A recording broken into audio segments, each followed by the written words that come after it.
Andrew Wilson, Earnhardt Lexus on Camelback in Phoenix, Arizona. We're going to go over some how-tos and tech tips with your Lexus. Also, follow me in my socials linked in descriptions. Hey guys, Andrew Wilson, Earnhardt Lexus on Camelback.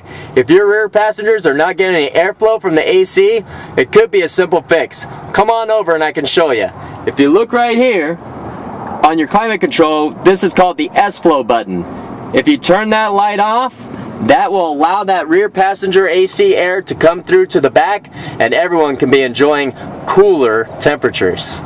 Right on. Don't forget to follow me on my socials for weekly updates on your Lexus. Also, for any immediate questions, just email me at andrew.wilson@earnhardt.com. Thank you.